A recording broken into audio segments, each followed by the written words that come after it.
Boa tarde, meus amigos. Estamos aqui de volta com este programa que é composto quase que inteiramente de notícias censuradas. Notícias que você não lerá e nem ouvirá em parte alguma, porque elas escapam à grade de preferências da classe jornalística nacional, a qual há muito tempo já desistiu da sua missão de informar e decidiu nomear-se uma agente de transformação social, ou seja, uma agente de propaganda política, de manipulação e de indução ao erro. Eu digo a classe jornalística porque a gente não observa isso somente num jornal, ou em dois, ou em três, ou num canal de televisão, mas é uma coisa uniforme em todo o país. Num dos próximos programas, talvez, gente, se der tempo, semana passada já prometi falar disso, não deu tempo, eu vou mostrar um caso aqui para vocês que se refere a esses 3 livros. The Deception Game, o jogo do engodo, escrito por Ladislau Bittman. Ladislau Bittman era o chefe da espionagem tcheca no Brasil, nos anos 60. Escreveu também esse livro, A KGB e a Desinformação Soviética, são livros de memórias, onde ele conta o trabalho que ele fez para a KGB no Brasil, naquela época. E isso aqui é um outro livro de um historiador inglês, Christopher Andrew. O arquivo chama-se The Sword and the Shield, quer dizer, a espada e o escudo, e que é um livro também sobre a atuação da KGB no mundo, com um capítulo muito interessante sobre o Brasil. A partir destas narrativas que foram divulgadas muito recentemente, com documentos dos arquivos de Moscou, você verá que você está sendo enganado sobre a história do Brasil. Isso é um capítulo importantíssimo da história do Brasil há 41 anos. Enganado não só pela totalidade da mídia, mas também pelo sistema educacional. E isto, vamos dizer, contado pelo próprio agente, pelo próprio autor da trama, da qual nós ainda continuamos sendo vítimas até hoje. Mas isso ainda não é para agora, isso vai ficar para depois. Vamos começar aqui respondendo a pergunta do Eridelso, de Sítio Cercado, que me mandou essa pergunta já no programa anterior, não houve tempo de responder. Diz ele: se o Estado está solicitando que o cidadão se desarme, o certo não seria que ele fornecesse ao cidadão uma polícia preparada, capaz de proteger? Mas é claro, Eridelso, você tem toda a razão, mas acontece que se eles não fazem isso, se as próprias autoridades confessam que não têm a condição de lhe dar a proteção devida e, ao mesmo tempo, o proíbem de se defender a si próprio, eles o estão matando. Eles estão promovendo o seu homicídio. Você vê que depois do desarmamento, houve aqui, só no estado do Paraná, um aumento de 414% dos crimes de sequestro. Tá certo? Então, o mínimo que se tem que dizer desta lei é que é uma lei criminosa. Tá certo? Eu, às vezes, quando você vê uma coisa tão desastrosa desse tipo, você chega a duvidar de se é possível isso ter sido devido à burrice, devido ao erro, ou se houve efetivamente uma má intenção de produzir artificialmente no país uma crise social. Uma dos elementos importantes que tem com relação a esta coisa do desarmamento é que, depois de alguns meses de desarmamento da cidade, o governo já estava entusiasmadíssimo de estender a operação para o campo, Desarmar o campo significa simplesmente desarmar os fazendeiros. Então, você sabe que um fazendeiro, vamos dizer, com 30 guardas armados, ele pode se defender contra uma invasão de 2.000, 3.000 pessoas armadas com armas brancas. Mas os 30 não poderão absolutamente nada contra os 1.000 e 2.000. E este desarmamento rural é feito para iniciar aqui exatamente o que já acontece no Zimbábue e na África do Sul. Quer dizer, as fazendas serão invadidas uma a uma, os fazendeiros serão trucidados e ainda serão chamados de criminosos, pelo simples fato de que, vamos dizer, se dedicaram à atividade rural, prosperaram e produzem comida para esse país. Você sabe que o Brasil, no momento, é sustentado por praticamente um ramo de atividade só, que é o agronegócio. Ao mesmo tempo, o governo, através do presidente do INCRA, diz que o agronegócio é o inimigo do Brasil. Quer dizer, o agronegócio, ele produz, ele cria empregos, ele paga todas as nossas dívidas e este é o nosso inimigo. Então, a ideia é acabar com ele. Bom, daí comeremos o quê?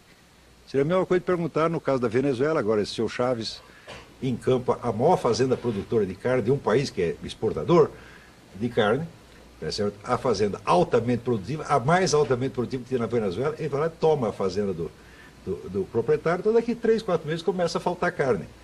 Né? Daí eles vão dizer que a culpa é dos americanos. Né?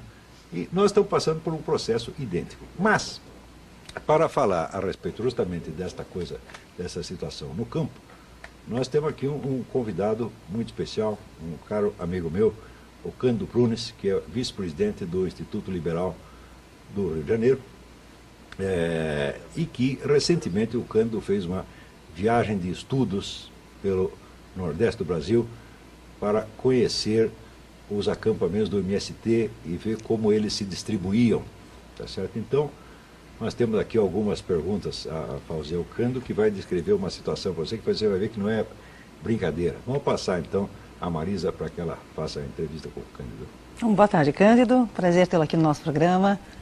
Boa tarde a você e aos telespectadores do Mídia Sem Máscara. É um prazer muito grande estar aqui essa tarde.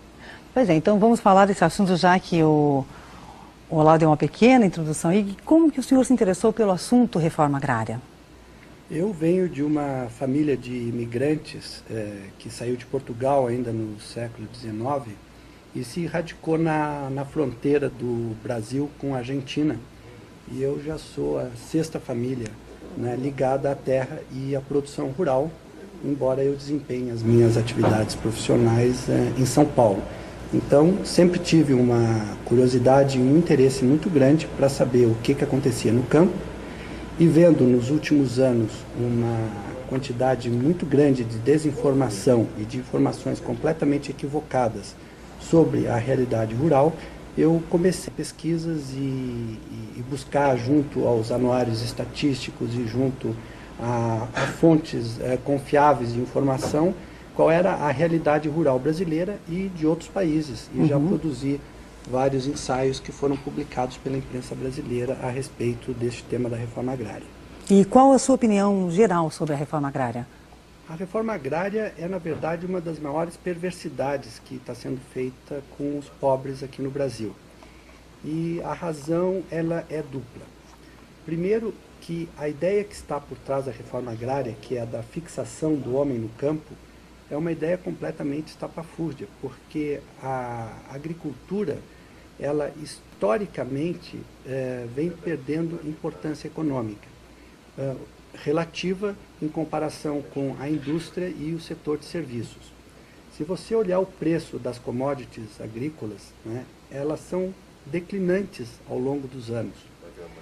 E a razão pela qual o preço dos produtos agrícolas declina é porque a produção aumenta vertiginosamente. Para dar uma ideia para o nosso telespectador, quando Cristóvão Colombo chegou aqui na América, em 1492, o milho era um produto muito importante. Decorridos 500 anos da descoberta da América, hoje um hectare de terra produz 10 vezes mais milho que produzia ao tempo em que Cristóvão Colombo chegou aqui. Obviamente que isso tem uma repercussão muito grande, né, no preço das commodities agrícolas. Então, você, ao fixar alguém no campo, né, você está colocando essa pessoa num negócio, né, de perspectiva econômica muito ruim. E o que tem acontecido nos países de agricultura desenvolvida face a este fato? É fato que as commodities agrícolas cada vez custam menos, né? Tem acontecido exatamente o oposto do que o governo brasileiro propõe. Este governo e os anteriores também, né? Que é uma concentração de terras. As propriedades rurais nos Estados Unidos, na Grã-Bretanha, na Austrália, né, elas têm aumentado de tamanho. Por quê? Porque é necessário obter ganhos de produtividade para garantir uma renda para os trabalhadores rurais maior e melhor. Poucas pessoas aqui no Brasil sabem, por exemplo, que o tamanho médio das propriedades rurais brasileiras é inferior ao tamanho médio das propriedades na Grã-Bretanha. E se nós formos buscar outros parâmetros para comparar, nós vamos ver, por exemplo, que a Argentina, as propriedades rurais são 5 vezes maior do que a média das brasileiras. E, comparando com a Austrália, então, os números são mais assustadores ainda. Uma propriedade na Austrália tem, em média, mais de 4.000 hectares, enquanto que nós, aqui no Brasil, temos 60 hectares. Então, a reforma agrária, como está posta hoje no Brasil, ela vai na contramão da história vai na contramão da lógica econômica e ela é extremamente prejudicial exatamente para os agricultores e para os pobres e para os consumidores brasileiros. Então, quer dizer que essa gritaria toda contra latifúndios é uma fraude? É uma fraude completa. O Brasil não só tem muito poucos latifúndios, como o governo, se tivesse que fazer algum tipo de política fundiária, deveria fazer o contrário, isto é, ter uma política de concentração de terra, uma política para aumentar as propriedades rurais, porque essa é a única maneira de você conseguir assegurar uma renda maior para o agricultor. É muito importante dizer o seguinte, aqui no Brasil, como em todos os países pobres, né, o agricultor tem uma renda que equivale a 1/3 da renda de um trabalhador da cidade, né? E nos países onde a agricultura está desenvolvida, né, ainda assim nesses países o agricultor ele tem uma renda em média 30% inferior à renda que tem um trabalhador da indústria ou do setor de serviços.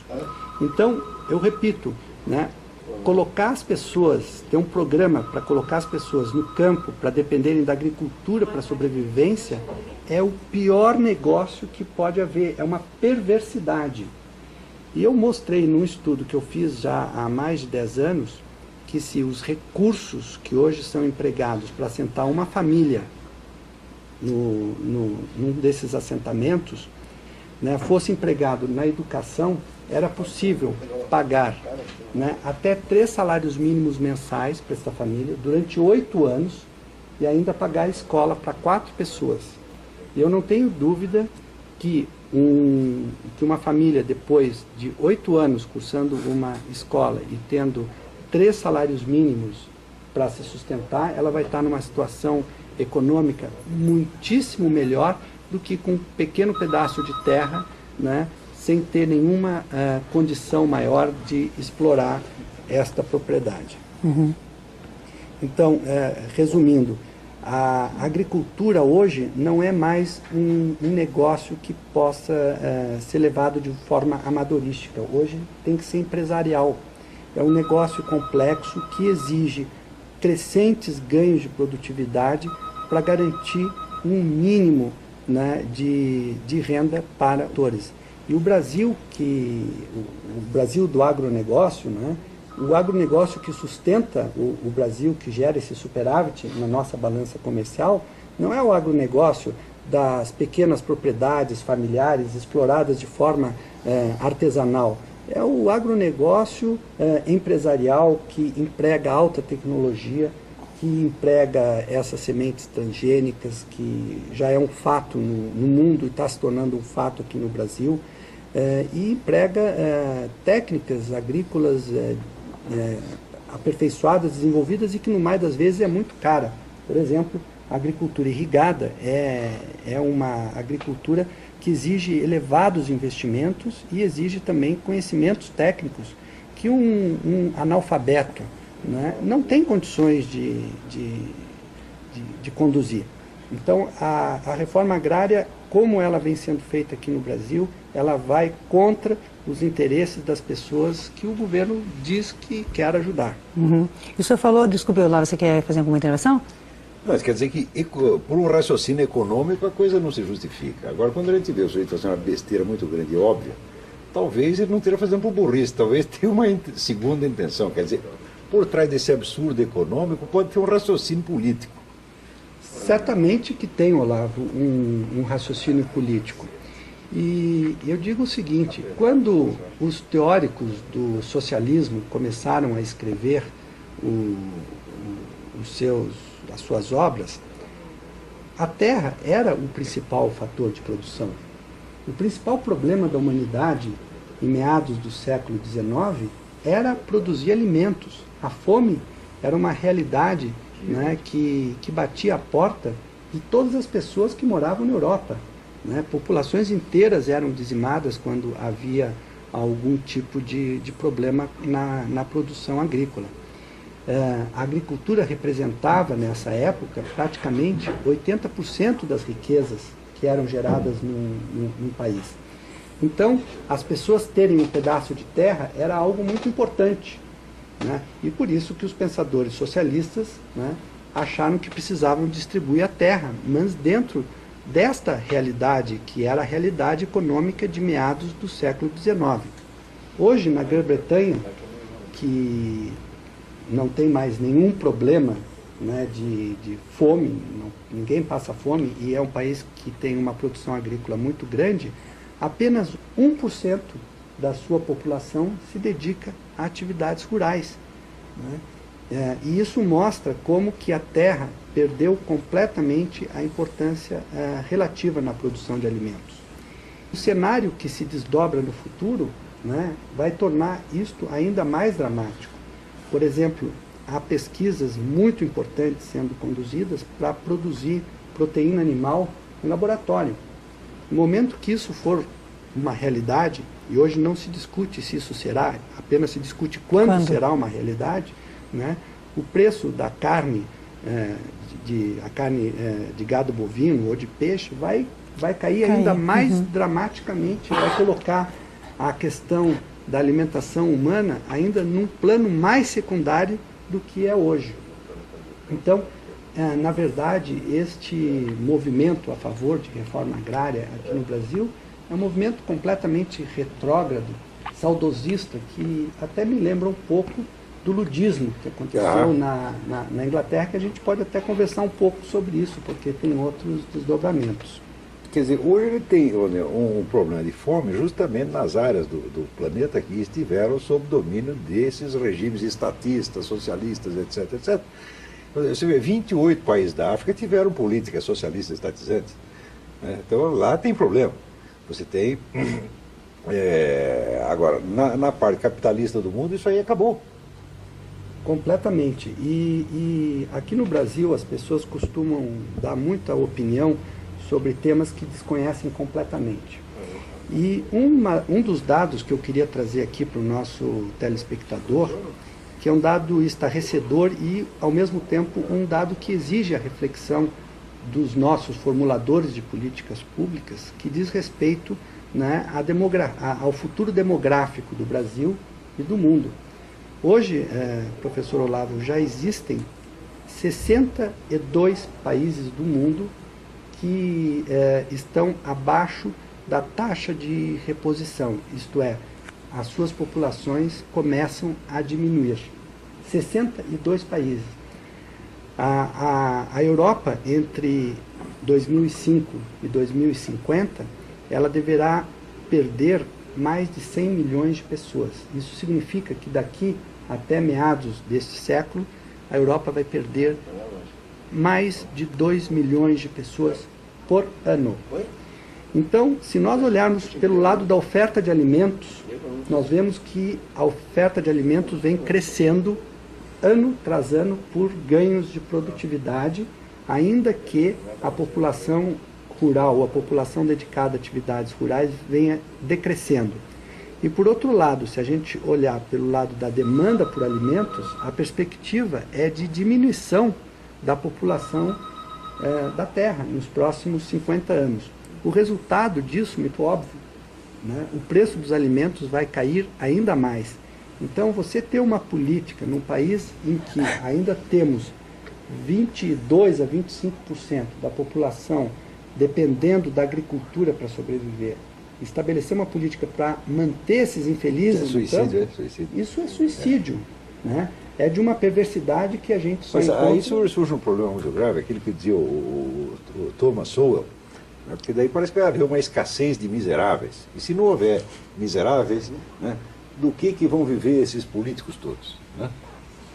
Você percebe claramente essa realidade e o IBGE, né, nos trouxe recentemente informações muito importantes com esta pesquisa de orçamento familiar, né? Você já percebe claramente que a alimentação, que a produção de alimentos e a distribuição deles aqui no Brasil deixou completamente de ser um problema importante. Hoje, o Brasil tem menos de 5% da sua população, segundo os dados dessa pesquisa feita por métodos científicos e com toda seriedade, né, que estão abaixo do peso. Mas isso você encontra em qualquer país, né?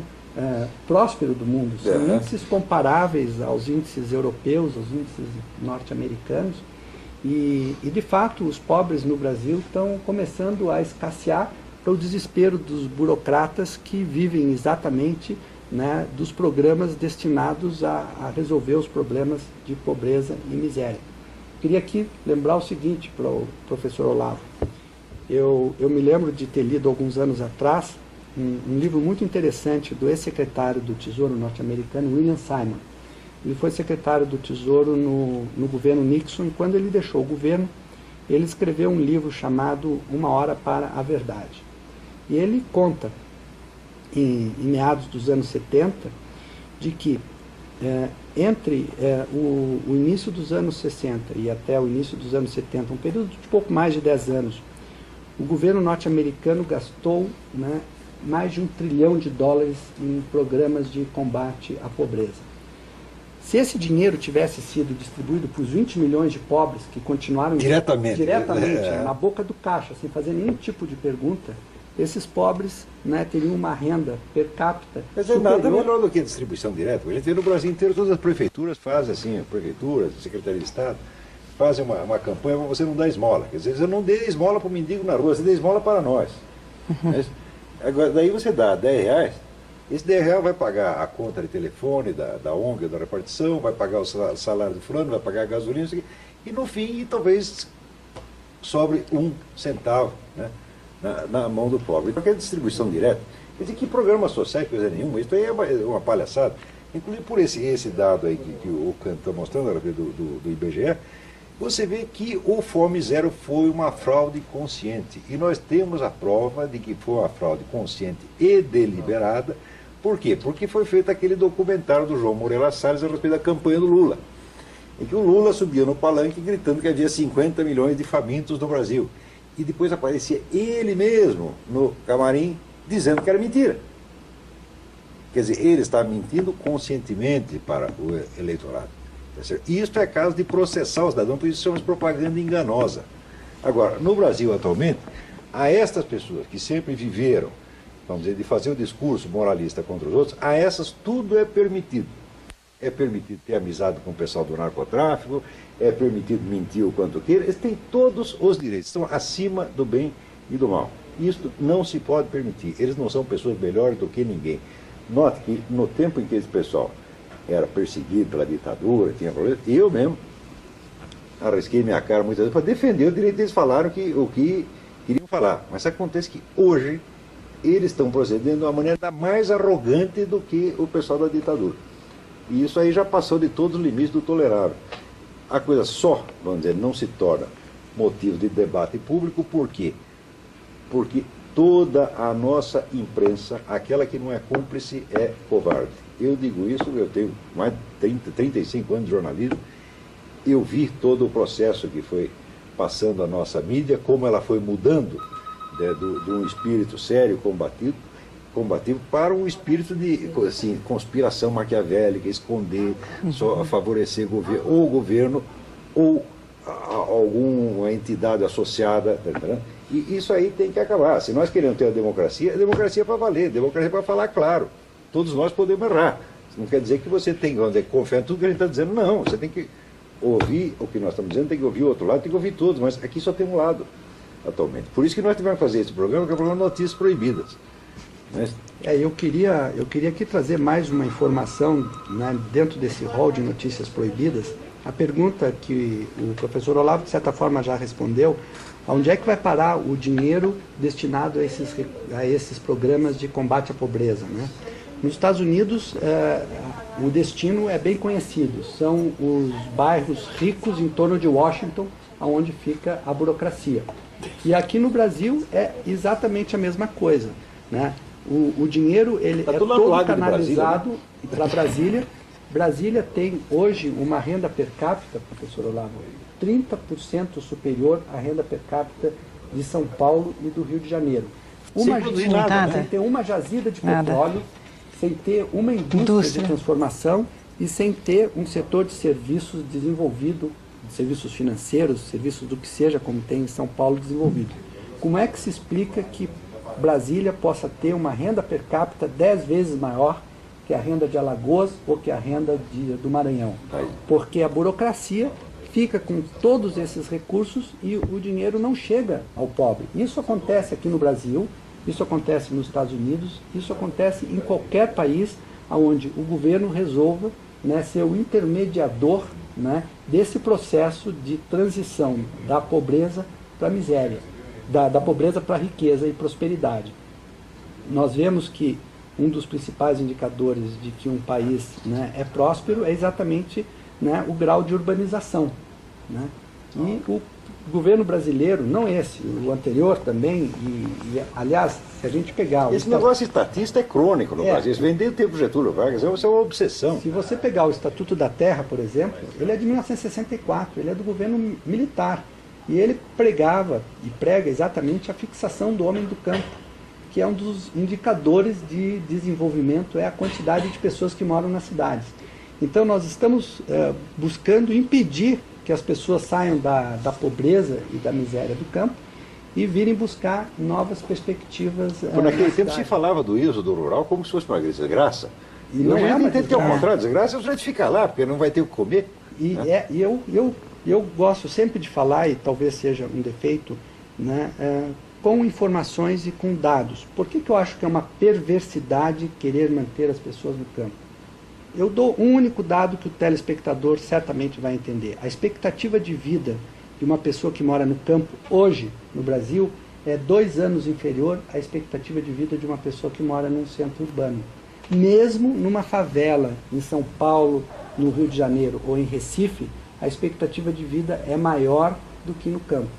Então, você fixar a pessoa no campo significa condená-la a ter 2 anos de vida a menos do que a média dos brasileiros. Então, esse tipo de política não visa, vamos dizer, atender toda esta multidão de pobres. Ela visa atender uma liderança que, com base tendo montado esse movimento, então, com base nessa proposta, vai tirar dinheiro da ONU, vai tirar dinheiro da Comunidade Europeia, vai tirar dinheiro de empresa, vai tirar dinheiro da igreja, vai encher os bolsos. É para isso que está servindo. Não que o objetivo deles seja só enriquecer. Se fosse só isso, seria só meio crime. Mas o crime inteiro é o seguinte: eles querem o dinheiro e querem mais o poder político total. E até, vamos dizer, o poder de fazer as leis a seu bel prazer. Não é isso? Posso fazer uma perguntinha aqui para Claro. o senhor, doutor Cândido? Qual o papel do MST na reforma agrária? E por que há tantas pessoas que aderem ao MST, e mesmo sendo a reforma agrária, como o senhor falou, já uma ideia ultrapassada? Bom, existe uma visão, né, de que a vida no campo é uma coisa prazerosa, né, aquela coisa primitiva de se viver, né, em condições naturais, sair da ter poluição, uma rede, sem sair da violência. poluição, não ter violência, ter uma rede embaixo de um coqueiro, né? E quando a realidade do campo é completamente diferente, e é por isso que as pessoas querem migrar para as cidades. E é uma política que está completamente ultrapassada, e você olha em outros países sul-americanos, por exemplo, a Argentina. Na Argentina ninguém tem a menor preocupação com reforma agrária, né? O Uruguai também, outro país que tem uma produção agrícola importante e que depende para a sua balança de pagamento da produção agrícola, e ninguém discute reforma agrária lá no Uruguai. Isso aí ainda é um vício antigo. As esquerdas, na verdade, dominaram o cenário ideológico aqui no Brasil já há muitos anos, e apesar de ser uma agenda completamente ultrapassada e que os fatos, né, desmentem diariamente, né, que essa agenda é ultrapassada, as pessoas não falam isso. Por exemplo, que eu acabei de comentar, né, que a expectativa de vida no campo é 2 anos inferior à cidade. Sim, a gente imagina que até que vivam mais, já está tranquilo. Qualquer telespectador pode entrar na internet e buscar as estatísticas do IBGE e constatar isso, né? É muito fácil. Agora, note bem, nós aqui, eu e o Cândido, podemos falar dessas coisas porque nós não somos políticos, não somos candidatos a nada e jamais seremos. Agora, nenhum político hoje tem a coragem de dizer essas coisas. Porque até para sobreviver no meio político, ele já precisa consentir na mentira generalizada. Então, não sobram políticos para falar em nosso nome. Então os próprios cidadãos privados têm que largar as suas ocupações, as minhas aulas, os meus livros, focando lá o escritório deles, o negócio deles, e nós temos que vir aqui fazer coisa que não era obrigação nossa, na verdade. Quem tem que estar fazendo é político. E as pessoas ainda têm, às vezes, a cara de pau de achar que nós estamos falando, porque nós temos interesse político, nós queremos ser governador do Estado, deputado. Olha, eu quero que o Congresso Nacional se dane, eu quero que todos os cargos públicos se danem, eu não quero nenhum. Vou contar até um segredo pessoal para vocês. Eu estou aposentado há 8 anos. Eu nunca fui buscar o dinheiro e não vou. Eu não quero dinheiro de governo, nem aquele que é do meu direito. Eu não quero um tostão. Isso para você ver até que ponto eu tenho horror desse negócio de governo, cargo público, etc, etc. O Cândido também nunca recebeu dinheiro de governo. Ele sempre foi o homem da iniciativa privada. Não é isso? Então, nós não temos interesse político nesta coisa, tá certo? Nós não temos sequer um programa político para defender, nós estamos apenas dizendo aquilo que nós sabemos. E somos nós, estamos dizendo por quê? Porque os políticos não dizem. E Marisa, tentando responder mais objetivamente a sua pergunta a respeito do porquê desse apelo do MST, o MST, como todos sabem, é uma ONG que não tem personalidade jurídica, quer dizer, é impossível não existe legalmente, né? É impossível processar o MST, bem como os seus representantes, não se pode dizer legais porque eles não o são, caso eles pratiquem algum ato e causem danos a alguém. E eu tive uma experiência muito de perto, e eu posso dizer que o MST é um movimento de natureza exclusivamente política, que não tem como objetivo, no fundo, a distribuição de terra para pobres e miseráveis, examinando e conhecendo de perto os acampamentos do MST. Eu tive a oportunidade de, no ano passado, fazer uma viagem pelo interior do Brasil. Eu percorri 8.000 quilômetros, saindo de São Paulo, pelos estados de Minas Gerais, Bahia e todos os estados do Nordeste, verificando aonde que se encontram os acampamentos do MST. E aí surgem algumas informações importantes que você não vê em nenhum lugar. Primeiro, não existe acampamento do MST em estrada de terra. Tem que ser via asfaltada. Também os acampamentos estão localizados próximos a centros urbanos e mais, próximos a entroncamentos rodoviários importantes. Então, por que isso? Porque os acampamentos, se você parar, como eu fiz, nas estradas e for observar esses acampamentos, você constata que eles estão subpovoados. Você olha, a cada 10 barracos levantados, 6, 7, 8 estão vazios. Você só vê mulheres, crianças e alguns velhos nesses acampamentos. Então, eles precisam, estar localizados exatamente junto a esses entroncamentos e a vias asfaltadas para poder mobilizar rapidamente as suas tropas, como Hitler fazia as suas tropas através das autoestradas alemãs. Para numa emergência qualquer, caso haja necessidade de mostrar para a imprensa um acampamento cheio de terra, você rapidamente consegue trazer a turma. É uma farsa, é um teatro, evidentemente. Totalmente. O que a gente vê, na verdade, quando acontece algum problema com o MST, com alguma pessoas de uma fazenda, ou mesmo da polícia, nossa, muita gente ali. Tudo correndo para lá, tudo correndo, ó. Na verdade, o MST está com falta de mão de obra. Ele só tem um número reduzido de pessoas para invadir. E eles têm que ficar chamando. No Nordeste chama atenção, de que os acampamentos, eles estão todos próximos ali da BR-101, próximos do mar. E aí vem uma outra questão, por que então não exploram a pesca? É muito simples, não se coloca a pesca porque não há necessidade de desapropriar nada, não precisa criar uma burocracia gigantesca do Estado, bastaria rede ou alguns barcos para dar um meio de vida para essas pessoas. A gente sabe que vem navios do Japão pescar na costa brasileira, mas nós não criamos um programa governamental exatamente para dar meios para que essas pessoas que não têm como subsistir, pescar, por exemplo, que seria uma coisa muito simples. O único acampamento que eu encontrei, um pouco mais distante do litoral brasileiro, a bem da verdade, foi um acampamento localizado no Canindé do São Francisco, né? Uma localidadezinha a uns 240 quilômetros de Aracaju, terra de Lampião. Lá, sim, havia um pequeno acampamento de sem-terras, mas era fácil de compreender por que eles estavam ali, né? Porque próximos à represa de Xingó, aquelas terras são muito valiosas. Então, no momento em que o INCRA desapropriar essas terras e entregar um pedaço, um lote para cada um daqueles sem-terras, eles rapidamente poderão vendê-las e fazer um caixa, né, para eles próprios e para esta ONG aí, e partir para a próxima invasão, né? Mas essa foi a única exceção que eu encontrei no Nordeste.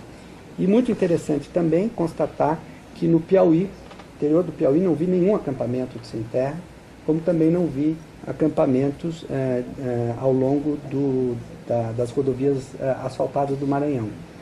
O Piauí e o Maranhão, aparentemente, eles estão fora da rota do MST por alguma razão, né? Provavelmente porque são regiões muito pobres e não existe um centro consumidor próximo, e as terras lá têm um valor muito menor do que terras, por exemplo, aqui em Minas Gerais, ou então terras que estão sendo muito bem exploradas no sul da Bahia por grandes empresas de papel e celulose, por exemplo, que cultivam eucaliptos e outras árvores para a fabricação de papel, ou mesmo a indústria de cacau, que é muito importante. Então, o MST quer terras próximas a centros urbanos ou terras que sejam muito valorizadas para fins agrícolas, mas não para que os assentados as utilizem, né? Mas é porque depois elas podem ser rapidamente passadas adiante. Isso aí tem um valor, ou então um valor estratégico, para você bloquear a estrada, essa coisa toda. Para as finalidades nominais da reforma agrária, isso não serve de maneira alguma. Uhum. Então você vê toda essa coisa camuflagem, essa coisa de papelão, esse mundo de papelão no qual nós estamos vivendo, né? Tudo parece ser uma fraude, um teatro, uma enganação. Uhum. Quer dizer, até onde nós podemos continuar vivendo nesse país desta maneira? Quer dizer, fingindo, né? E mentindo uns para os outros o tempo todo. Sabe, não é possível isso. Isso está virando um hospício.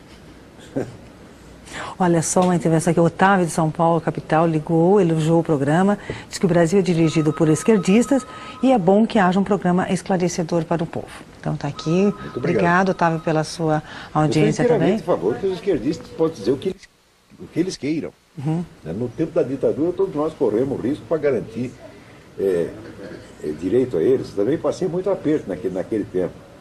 Mas hoje a gente vê que eles são uma classe dominante mais arrogante, mais prepotente do que os milicos todos juntos.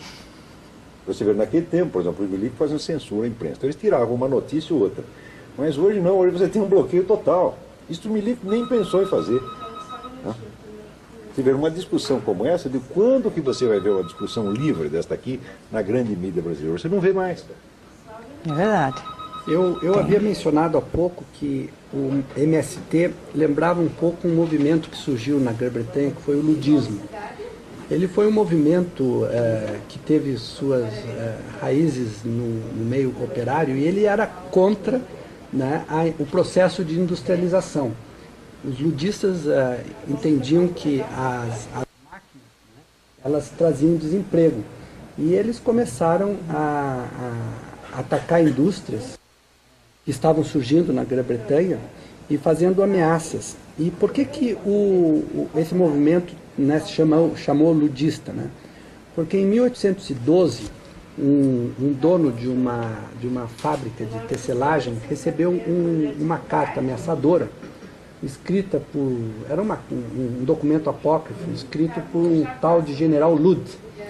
E eu até gostaria de ler aqui a parte final da carta, porque parece que foi escrita no século XXI, né, pelo MST.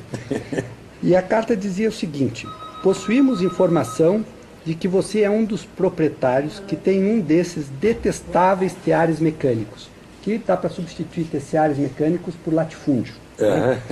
E meus homens me encarregaram de escrever-lhe, fazendo uma advertência para que você se desfaça deles, teares. Atente para que, se eles não forem despachados até o final da próxima semana, enviarei lugar-tenentes com uns 300 homens para destruí-los. E, além disso, tome nota de que se você nos causar problemas aumentaremos seu infortúnio, queimando o seu edifício e reduzindo-o a cinzas. Se você tiver atrevimento de disparar contra os meus homens, eles têm ordens de assassiná-lo, queimar a sua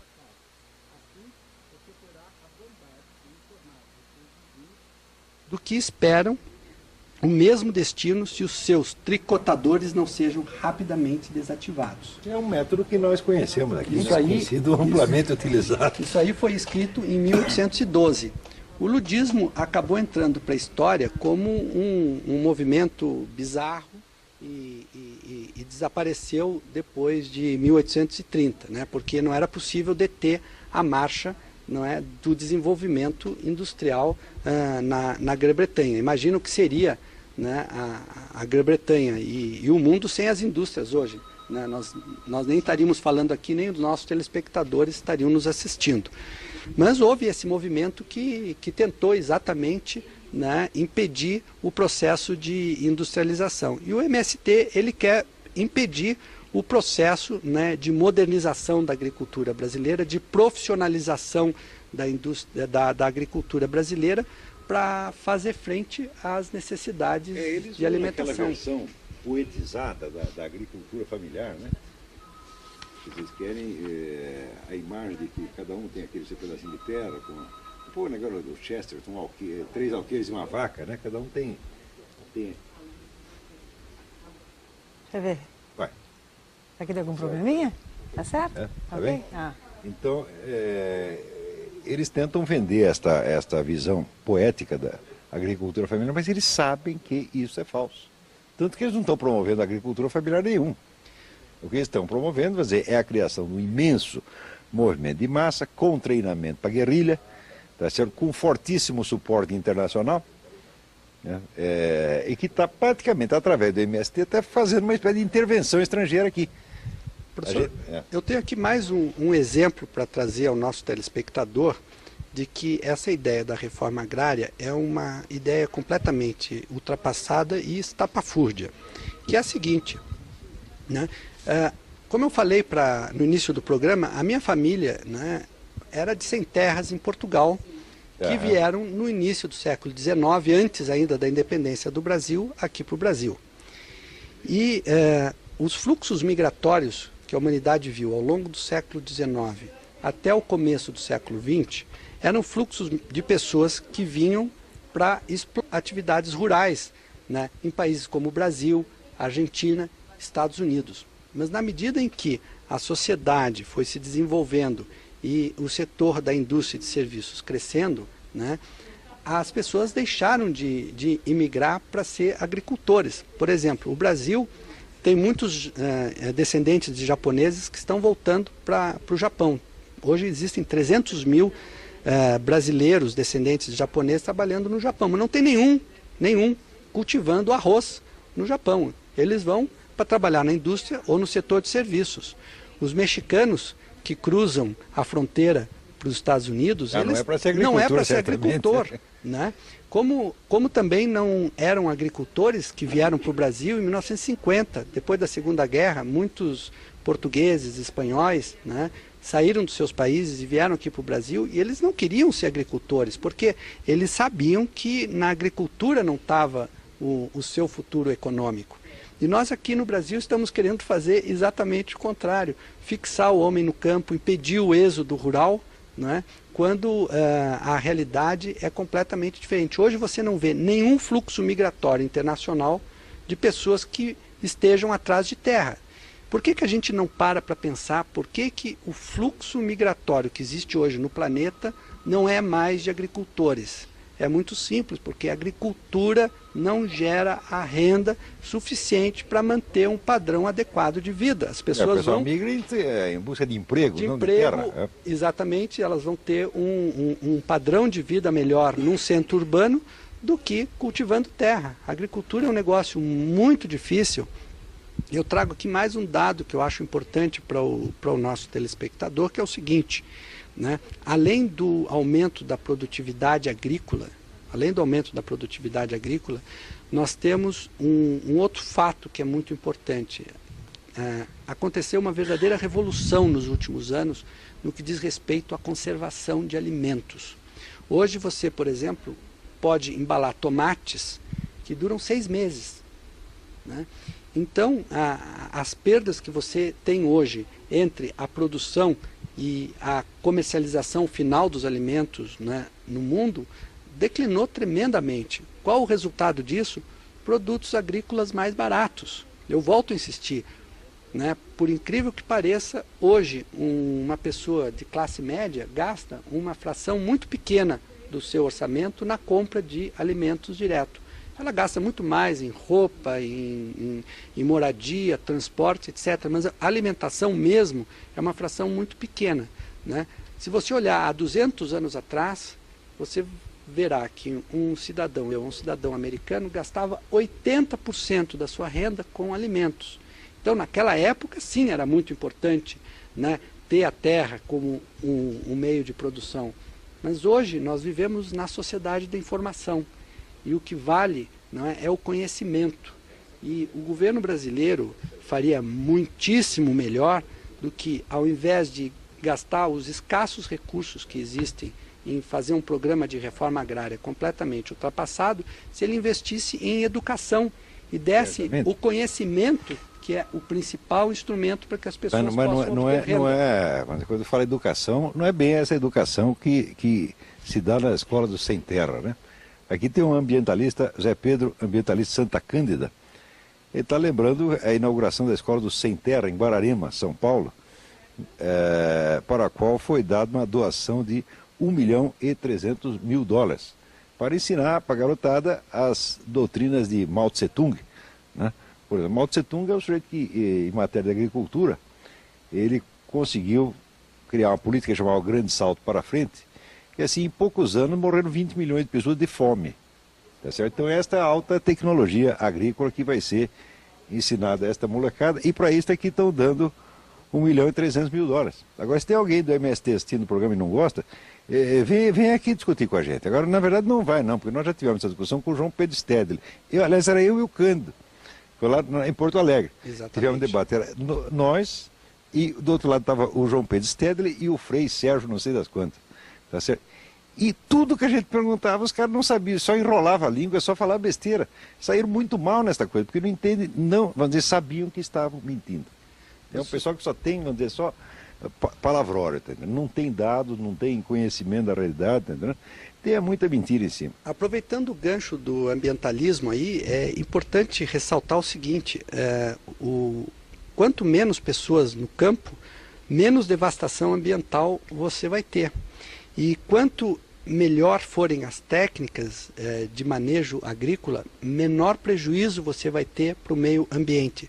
Se você olhar nos Estados Unidos, que é o maior produtor mundial de alimentos, né, você vai ver que a área explorada para a agricultura vem declinando desde meados dos anos 30.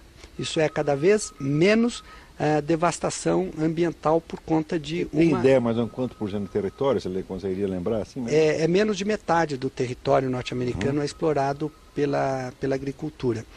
E aqui eu quero fazer uma outra comparação que eu já tive a oportunidade de perguntar para o João Pedro Stedley numa dessas ocasiões, que é a seguinte: a produção agrícola americana é de aproximadamente 120, 130 bilhões de dólares, que é bastante parecida com a produção agrícola da China.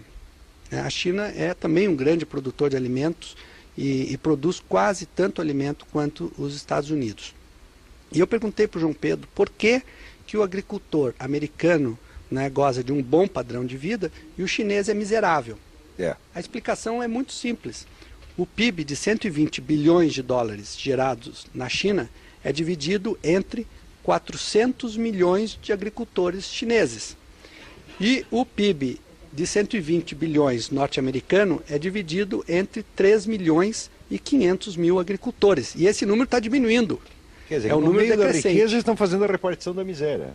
Exatamente, é isso que está acontecendo. Então nós precisamos, para aumentar a renda do trabalhador rural brasileiro, que é 1/3 da do trabalhador urbano, a gente precisa, né, diminuir o denominador. Quer dizer, a quantidade de pessoas. A chinesa é um assunto que no Brasil está praticamente proibido. Quer dizer, a China que se mostra na nossa televisão, são 3 ou 4 cidades onde está havendo, vamos dizer, um surto fenomenal de construção civil, e que o visitante vai lá na comitiva do Lula, ou uma coisa assim, e vê aquela fachada e acha tudo maravilhoso. Mas nós temos informação de que a miséria rural na China continua exatamente a mesma de 50 anos atrás. É uma coisa assombrosa, mas não pode falar disso. Quer dizer, vamos dizer, a China é a grande vitrine da esquerda mundial hoje, mas não pode mostrar o que tem por trás da vitrine. Mas não. É pior do que isso, professor. O que não pode mostrar é de que está havendo o maior êxodo rural da história da humanidade, está acontecendo exatamente nesse momento na China, porque eles se deram conta que manter 400 milhões de pessoas dependendo, plantando arroz com a mão, eles não vão chegar a lugar nenhum. Então eles estão trazendo gigantescas massas de pessoas para os centros urbanos. A China hoje tem dezenas de cidades com mais de 1 milhão de habitantes, né, para trabalhar nesses centros urbanos em atividades industriais e de serviços, porque a agricultura não conseguirá dar um padrão mínimo de vida para esses chineses. Mas ninguém fala aqui no Brasil sobre esse gigantesco êxodo que está acontecendo, patrocinado pelo governo chinês. Na China ninguém mais quer manter eu faço o que eu digo, mas não faço o que eu faço. Campo, né? Eu acho que o Brasil é um dos últimos, se não o único país do mundo que ainda pensa em fixar o homem no campo. Como é possível que informações tão importantes, que não somos só nós que sabemos isso, tem muita gente que sabe dessas coisas, como é possível que essas informações estejam ausentes do debate? E elas estão disponíveis. É uma situação muito anormal, né? Elas estão plenamente disponíveis na internet, todos esses dados que eu atei aqui, o nosso telespectador pode buscar nas estatísticas do Fundo Monetário Internacional, nas estatísticas da FAO, que é o Organismo das Nações Unidas para Alimentação, e aqui em relação ao Brasil, no IBGE. Agora, pergunta para nós assim, quanto dinheiro nós estamos ganhando para dizer isto? Quanto você está ganhando, Cândido? Não, eu não ganho nada há muitos anos que eu venho falando sobre uma passagem para ele pagou o hotel do teu próprio bolso. Há muitos anos eu também não estou ganhando nada. Agora, quanto está ganhando esse pessoal que trabalha aqui, vamos dizer, dirige essas ONGs, esse tipo, esse aparato burocrático para sugar dinheiro do Estado? Essa gente tem dinheiro que não acaba mais e ainda tem a coragem de fazer de conta que eles são os representantes dos pobres oprimidos e nós somos da classe opressora. Isso é muita cara de pau, né? Olha, eu tenho aqui várias perguntas e várias intervenções dos nossos telespectadores. Vou começar a passar, né? Senão, o Afonso do Alto da 15, ele quer saber no que a extrema-direita é melhor do que a esquerda, visto que a extrema-direita, quando no poder, levou o país à falência total. E deixou claro, o Afonso, que não é a favor nem de um nem de outro. Ora, a extrema-direita mundial, ela é todinha hoje anti-americana. Você pega os sites nazistas, tá certo? A extrema-direita está aliada com esta mesma gente contra os Estados Unidos e contra Israel. Então vai perguntar para eles. Né? Eles vivem de namoro, esse pessoal da esquerda vive de namoro com os nazistas para ferrar com o americano e judeu, e ainda vem perguntar para nós? Não tem nada a ver com a extrema-direita, não. Bom, isso é histórico. Isso é histórico. O pacto Molotov-Ribbentrop. É sempre a mesma coisa. Entre o ministro das Relações Exteriores da Alemanha nazista hoje, se você vai dizer, todas as organizações nazistas, neonazistas, fascistas, são todas anti-americanas, profundamente anti-americanas. Mas no Brasil, se você defende o americano nisso, eles chamam você de nazista. Eu digo, mas isso é uma sem-vergonhice muito grande. Vai querer enganar a mim? Não dá, né? Então, e a outra aqui acho que mais para você, Cândido. Tendo em vista seu conhecimento sobre questões do meio agrário, faço 2 perguntas. Algum de vocês já passou fome? Não digo quanto a ter alguma dívida, digo a ver seus filhos sem ter o que comer. E como é possível ter uma maior expectativa de vida se nas favelas que vocês citaram não há saneamento básico, hospitais e a marginalidade é o maior grau da sociedade que se encontra naqueles locais? É lógico, estou jogando que vocês, com seus conhecimentos da cidade, sabem bem o que é uma favela. E essa pergunta foi feita pela internet.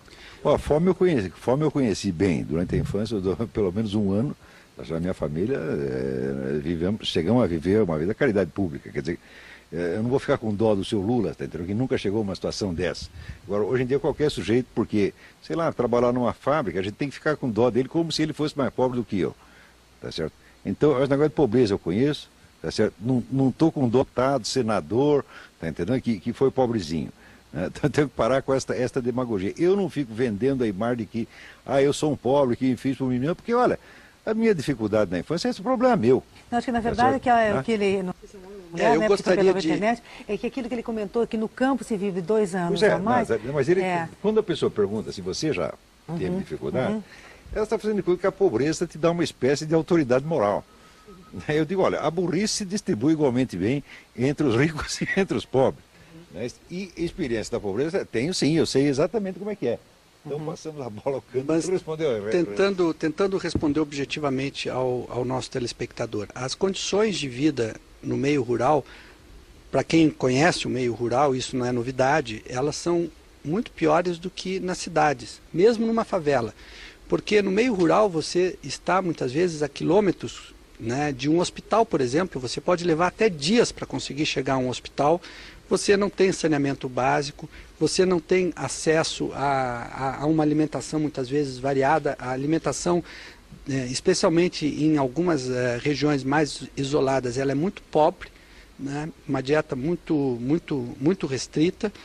Então, é altamente desejável que as pessoas migrem para as cidades. E o que eu estou aqui dizendo é o seguinte: em vez do governo gastar dinheiro com um programa de reforma agrária, se por acaso ainda alguém acredita em engenharia social feita pelo governo, vamos gastar esses mesmos recursos com os pobres que estão nas cidades, oferecendo saneamento básico, melhorando as condições de atendimento hospitalar e assim por diante. Você viu a manchete da Folha hoje, que este governo que está aí foi o que fez o menor investimento em saneamento básico dos últimos 10 anos. Quer dizer, ao mesmo tempo, quer manter as pessoas, fixar as pessoas no campo e não dá sequer o saneamento básico para que elas possam sobreviver. Então o quê? Quer matá-las? E eu volto aqui para responder ao telespectador, dando mais uma vez oferecendo a minha proposta, que eu já escrevi há mais de 10 anos. O que custa assentar uma família permite pagar 3 salários mínimos durante 8 anos para essa família e mais escola para 4 pessoas durante todo esse período. Então, é muito mais lógico, é muito mais razoável trazer essas pessoas para um pequeno ou médio centro urbano, ou deixá-la num pequeno médio centro urbano, e oferecer 8 anos de escolaridade, que é o primeiro grau para essas famílias. Dou uma sugestão, por exemplo, levar essas famílias para pequenas localidades no litoral brasileiro, né, onde há uma enorme demanda, né, por serviços na área de turismo.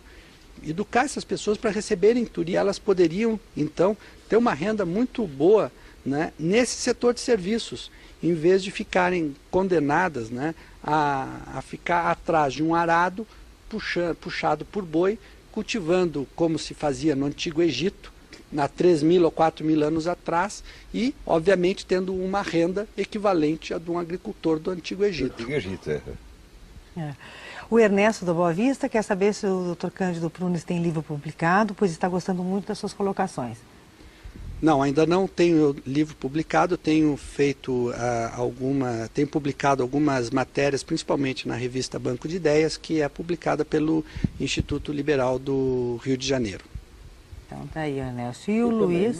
Colunista do Mídia Sem Máscara. Também articulista do Mídia Sem Máscara. Sou articulista do Mídia Sem Máscara e do site do Instituto Liberal do Rio de Janeiro. Estão colocando o site, né, do Mídia, né? Então estão colocando também no ar. Está o endereço aí na tela? Então, né? www.mediasemmáscara.org. Isso. Lá o nosso telespectador poderá encontrar vários trabalhos que eu publiquei. Então, ali tem um link para cada um dos colunistas, então lá também tem os outros sites no qual ele escreve, né?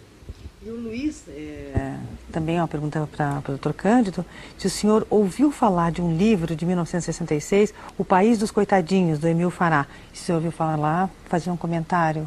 Não, eu não o conheço, não sei se o professor Olavo conhece esse livro. Eu lembro de ter lido esse livro na época, só o título já é absolutamente memorável. Emil Fará escrevia muito bem, tem muito senso de humor, mas ele tinha uma análise, vamos dizer, dessa exploração da piedade alheia, que é um dos componentes da vida brasileira, quer dizer, essa permanente chantagem emocional, né, na qual você viu que se você não desempenha certos, vamos dizer, papéis que são aprovados, por exemplo, o papel do nosso presidente, que é o pobrezinho, as pessoas sobem na vida, chega presidente da República ainda sem ser tratado como pobrezinho.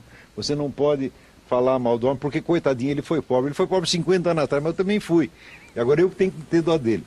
E o país dos coitadinhos, mais ou menos a fórmula do Emil Fará era essa coisa chantagista. Não deixa nunca de ser coitadinho, né? Que tem no Brasil. Há pouco tempo atrás saiu publicado um livro com um título semelhante, né, O Brasileiro Pocotó, né, em que exatamente o autor mostra, né, de como há um processo de mediocrização no país e aonde se erige, né, a condição de sábios pessoas que são absolutamente ignorantes. E o professor Olavo de Carvalho certamente é a melhor autoridade para poder discutir sobre isso, autor do Imbecil Coletivo, e aonde ele com muita profundidade discute esse processo de imbecilização que assola o Brasil. Um dia vamos ter que fazer um programa só sobre isso, sobre, vamos dizer, essa decadência cultural brasileira, que é uma coisa que nunca foi vista em nenhum país do mundo. Paralelo, já procurei, nunca aconteceu isso. O Brasil até os anos 50, 60, tinha uma literatura poderosa, quer dizer, uma cultura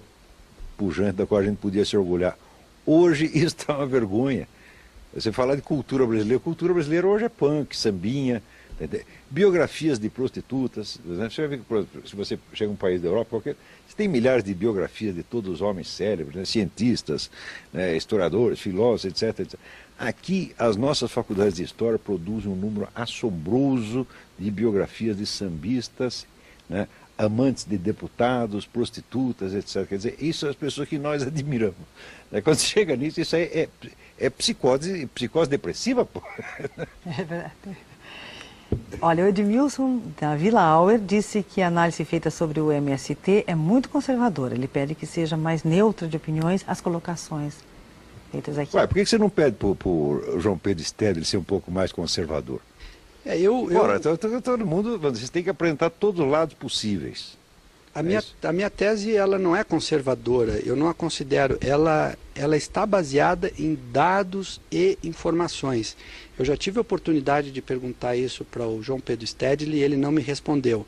Me dê um único exemplo de país que tenha 22% da sua população dependendo da agricultura, aonde os agricultores sejam prósperos. Ele não pôde me responder.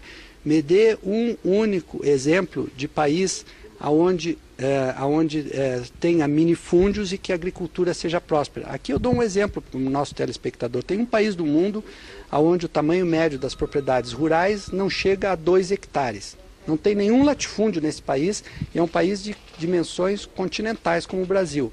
Esse país é a Índia, né? E é um país de miseráveis, né? Por quê? Porque lá eles vivem plantando num pedacinho de terreno, de forma ainda artesanal, e depois colocam pimenta para secar no telhado da casa, né? E obviamente que uma exploração agrícola, né, nessas condições é só capaz de gerar pobreza e miséria. Então eu queria dizer para o telespectador que eu estou preocupado com os recursos gigantescos em relação ao PIB brasileiro que estão sendo desperdiçados com esse programa de reforma agrária, e estou dizendo que se for para gastar dinheiro com o combate à pobreza, que não se faça dessa maneira estúpida que está sendo feita, né, através de um programa de reforma agrária, que se invista na educação, melhore a qualidade de ensino, que se pague melhor os professores das escolas públicas, né, mas que não se desperdice num programa que não tem futuro, num setor da economia que não é capaz em nenhum do mundo de sustentar, né, uma população expressiva. E depois se vira, se o direito da propriedade rural está condicionado à sua finalidade social, qual é a finalidade social das terras do MST? Nenhuma, não produz coisíssima nenhuma, então não tem utilidade social, então tem que tomar de volta, aplicando o mesmo princípio que eles aplicam quando invadem a fazenda. E se você invadiu, tomou lá a fazenda, bom, começamos uma cultura séria, próspera, organizada e está ganhando dinheiro, muito bem, podemos até ajudá-lo, mas não estão produzindo nada que justifique. Na verdade, vivem de cesta básica que nós pagamos com o nosso imposto. O senhor é professor e sabe desse problema melhor do que eu. Mas o maior problema que o Brasil tem, na minha opinião, é indiscutivelmente educação. Então, era aí que os recursos públicos deveriam estar sendo encaminhados. Recentemente foi publicado um livro impressionante mostrando a importância da educação para o aumento da renda. O título do livro se chama A Ignorância Custa um Mundo. E o seu autor se chama Gustavo Iospe. E nesse livro ele traz uma porção de informações muito importantes sobre a verdadeira situação catastrófica, e não vejo outra palavra para designar a situação educacional brasileira, né? É um caos o ensino aqui no Brasil. Hoje, mais de metade dos alunos que terminam o primeiro grau, eles são incapazes de ler um parágrafo e dizer o que está escrito naquele parágrafo. Nós devemos, em grande parte, isso à ONU, aos parâmetros curriculares da ONU, que é adotado por governos anteriores, ainda subscrito por esse, estão transformando a escola em fábrica de imbecis. Fizeram isso aqui, fizeram isso no mundo, nos Estados Unidos, a adoção dos parâmetros curriculares da ONU deu um resultado igualmente desastroso, só que lá eles já perceberam, já estão querendo mudar, e aqui não. Né? Então eu volto a insistir, nós já estamos no século XXI, onde a agricultura e a indústria têm uma importância relativa muito pequena.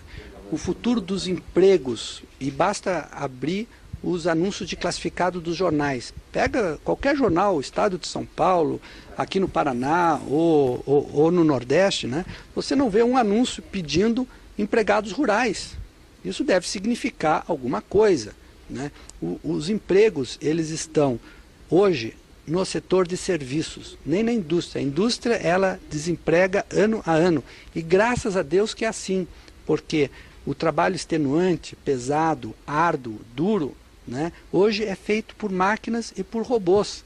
Né?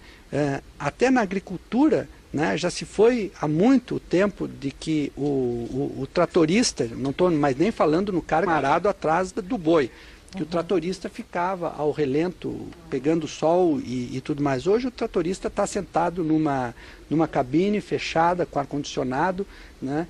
E ele, em poucas horas, é capaz de cultivar uma área enorme, né? Coisa que era impensável há algumas poucas dezenas de anos atrás.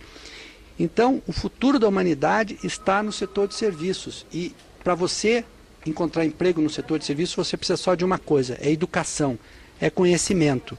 E por isso que é indispensável que se encaminhe os recursos públicos para esse setor educacional, se melhore a qualidade de ensino e se prestigie, né, os professores. Hoje eu considero uma verdadeira tragédia, por exemplo, a postura que se tem muito comum na sociedade. Quando a gente pergunta para uma pessoa o que a sua esposa faz, ou o que a sua filha faz, e a pessoa responde, ela é professora primária.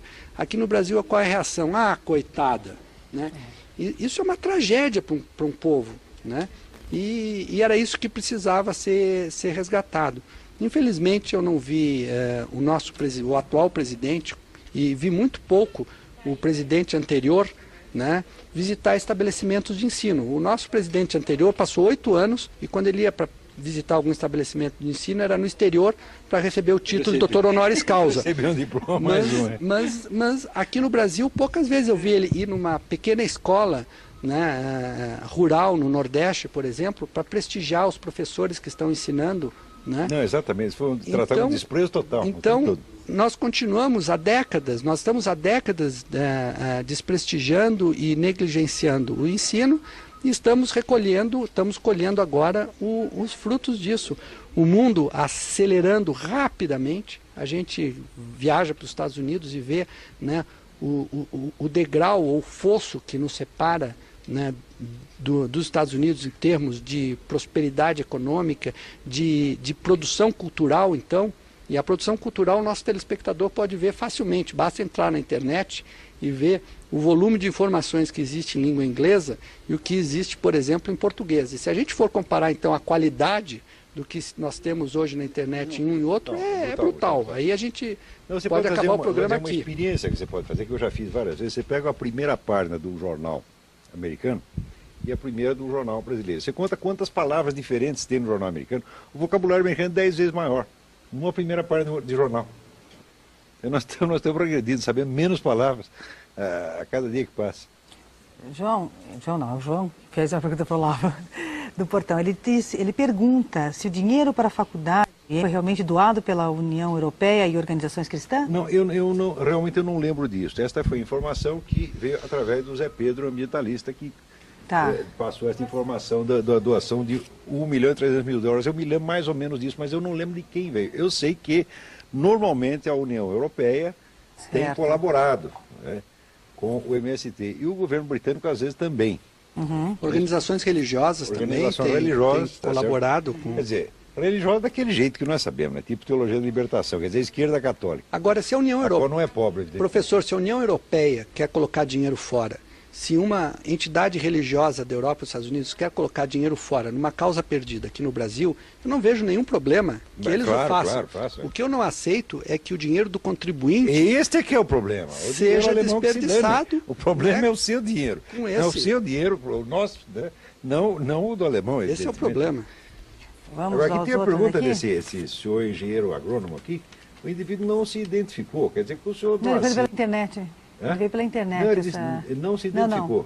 Na verdade é que ou bota o nome e a gente não responde. Ele colocou ali que ele é engenheiro, né? Engenheiro agrônomo. Se não tem nome... Não, então... Bom, eles pedem para repetir o nome do livro que o Cândido falou agora. O título do livro é A Ignorância Custa um Mundo. O autor é Gustavo Iospi. Tá. E também outra pergunta para você, do João Roberto. O senhor disse que é válido que o governo dê dinheiro diretamente para o pobre. O programa Fome Zero não é isso? Não, eu talvez tenha sido mal interpretado. O que eu digo é o seguinte: o ideal é que o governo não se meta na vida das pessoas. Porque quando o governo se mete a tirar dinheiro de um para dar para outro, é o primeiro passo para acabar com a liberdade.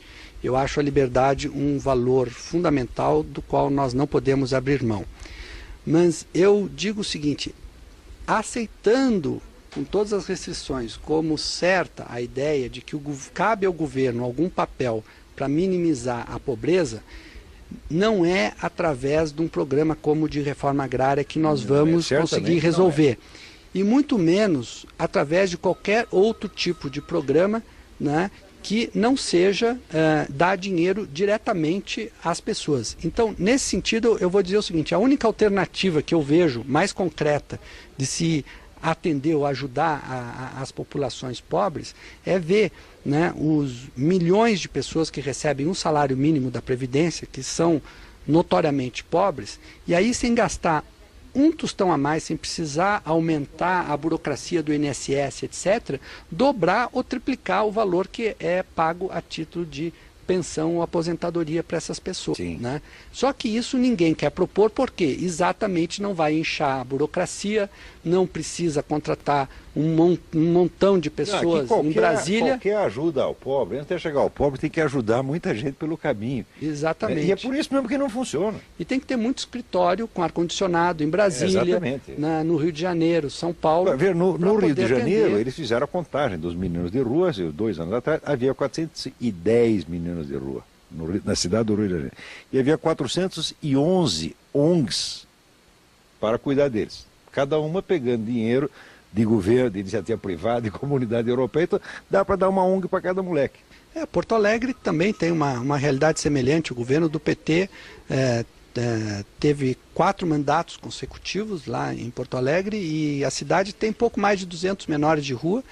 E durante 16 anos eles não conseguiram resolver. Aliás, os menores já viraram maiores e provavelmente delinquentes, e nem conseguiram resolver esse problema. Você enfrenta um problema desse, 200 milhões de euros, que é um problema absolutamente... Você dizer que 200 milhões de euros é um problema social? Não, isso aí é um problema distrital no máximo, né? E não consegue vencer. Por quê? Para eles resolver esses 200, para resolver a situação desses 200, tem que resolver a situação de mais 2.000 ou 20 mil que estão pelo caminho. Militantes. E tudo quanto é feito por governo é assim. Vamos dizer, esse é um dos princípios mais óbvios, né, da economia liberal. O governo não produz riqueza. O governo só toma a nossa riqueza. Só toma a nossa riqueza. Qualquer coisa que seja feita pelo governo vai custar mais caro do que se fazer de outra maneira. Um outro exemplo, você pega 50% da população americana contribui para programas assistenciais no mundo inteiro. Isso é a população americana. Já tem brasileiro que tem cara de pau de dizer que americano é pão duro, né? Você pega na sua rua, vê se 50% das pessoas, né, são capazes de contribuir para a sua... Não contribuem. Nós sabemos que a nossa classe alta e média, esta sim é mesquinha. Se aparece um moleque para pedir esmola, a gente sabe como é que eles respondem para os moleques. Sai para lá! Não é assim? Então, e se ainda se acham muito lesados pelos moleques. Então não dá um dinheiro para o moleque, mas vai dar um dinheiro para a ONG. Vai dar para o MST. Vai dar para essas campanhas ridículas. Tipo Fome Zero. Ora, na hora que começa a Fome Zero, nós vamos dar comida para eles. Da onde que ele tirou o dinheiro para a comida? Que não chegou no pobre. Tirou do saneamento básico que ele não investiu. Os Estados Unidos têm há dezenas de anos um programa Fome Zero, que é o chamado Food Stamp, né, e que se sabe que é um tremendo fracasso e serve apenas para drenar recursos do contribuinte americano e entregar para a burocracia sediada em Washington. É isso mesmo. Como aqui no Brasil, a burocracia sediada em Brasília, qualquer pessoa que valha, né, e vai de olhos abertos, fica impressionado com a quantidade de carros importados, com as lanchas que tem lá no Lago de Paranoá subindo, né, para cima e para baixo, né, as mansões em volta do lago. A prosperidade de Brasília é uma das coisas mais assintosas que existe. Isso é uma síntese. Né? E por que isso acontece? Uma cidade que não produz, não tem né? nada, Uma cidade que não tem nada. Eles têm sim, 40% do PIB brasileiro passa por Brasília. E pelas capitais... já vai ficando. E vai ficando. E pelas capitais de estado. Qualquer pessoa aqui em Curitiba, por exemplo, ou em São Paulo, ou em qualquer outra capital que vá caminhar próximo à sede do governo estadual, vê a quantidade de veículos de outras cidades. É tudo pessoas, prefeitos, representantes, ONGs, que vão lá tentar beliscar um pouquinho dos recursos que está lá. E, obviamente, que cria-se toda uma burocracia para determinar quem é que vai ficar com o quê, e só sobra migalha, evidentemente, para a população. O Denilson do Sítio Cercado disse que é proprietário de um sítio e não tem como viver da renda que arrecada com o mesmo, pelo tanto de dificuldades que se encontram para trabalhar no campo. Foi aquilo que você estava comentando, né? E a Ione do Centro Cívico elogiou muito o programa, pois é originária de Querência do Norte e seu pai teve suas terras invadidas por 7 anos até que vendeu tudo, para amenizar o esclarecimento que está sendo dado aos telespectadores. O Jurandir diz que se a terra não é mais importante, por que vocês não convencem os latifundiários a investir menos nos seus próprios lucros e mais na educação? Mas quais latifundiários estão acabando de dizer que, vamos dizer, o tamanho médio das propriedades rurais do Brasil é menor do que em outro lugar. Mas não tem um problema de latifúndio nenhum. Quando o sujeito começa a fazer problema com latifúndio, isso é fraude, isso é mentira. Provavelmente o nosso telespectador não assistiu o início do programa, onde eu informei que aqui no Brasil o tamanho médio das propriedades rurais, né, segundo o próprio IBGE, está em torno de 60 hectares. A Argentina, né, está em torno de quase 400 hectares. E a Austrália são 4.500 hectares. Né? Que latifúndio tem aí? No Brasil não tem latifúndios. A gente precisava... No Brasil, assim, o brasileiro é um ser auditivo, né? E ele, vamos dizer, acredita mais em palavras do que em fato. Quer dizer, a hora que entra uma expressão dessa, latifúndio, cria um efeito mágico na cabeça e essa besteira repetida ao longo de 5 ou 6 décadas. Parece uma coisa hipnótica. E como você pode falar de latifúndio nessas condições? Eu ainda mencionei aqui que o trabalhador rural na Europa, por exemplo, que tem uma renda 30% inferior à do trabalhador urbano, a gente tem que se lembrar que esse trabalhador rural ainda é beneficiado por enormes subsídios, que hoje até o nosso governo lutando contra esses subsídios, né? Quer dizer, a renda que um trabalhador rural na Europa teria seria muito menor se não fossem os subsídios que eles recebem, atestando e comprovando que a atividade rural é uma atividade muito difícil, que exige um alto grau de profissionalismo e de conhecimento de quem se dedica a elas. Isso de querer de forma amadorística, manter pessoas no campo, não é? É um crime que está se fazendo contra essas pessoas e, infelizmente, esse movimento do MST vai ser visto, não é, daqui a 50 ou 100 anos, não é, como um movimento ou bizarro ou perverso, como foi o ludista na Inglaterra em 1811. E o Osnido Beraba, ele quer saber o que os sem-terra produzem, pois nunca soube de um sem-terra que trabalhe. E por que eles são tão defendidos? Veja, eles são uma organização ligada a toda a esquerda internacional. Pensar que só quem tem, vamos dizer, conexões internacionais à esquerda. As direitas conservadoras são sempre locais e completamente isoladas uma das outras. Agora, qualquer partido de esquerda está ligado ou ao Foro de São Paulo, que é a Organização Continental, está ligado à Internacional Socialista, e, em suma, eles têm conexões internacionais. Então, sempre que aparece uma organização desse tipo, por exemplo, na América Latina, isto é do interesse, tá certo, de organizações imensas, europeias e algumas americanas. Então tem um respaldo tremendo. Mas se você for ver qual é a imagem que os sem terra têm na mídia europeia, a imagem é quase beatificante. Né? Então, como existe essa rede de desinformação, e você não tem o confronto real de fatos. Tá certo? Na Europa e nos Estados Unidos ainda tem mais do que aqui, mas aqui não tem nada. Tá certo? Então você só recebe as coisas por um viés. No máximo, às vezes condenam algum excesso que o MST fez. Mas o MST não está errado por seus excessos, ele está errado pela sua própria essência. Ele está errado na sua existência. Não era, um movimento desse não pode existir. Em primeiro lugar, por que um movimento que não tem nem registro legal pode receber dinheiro do governo? Você sabe por que faz isso?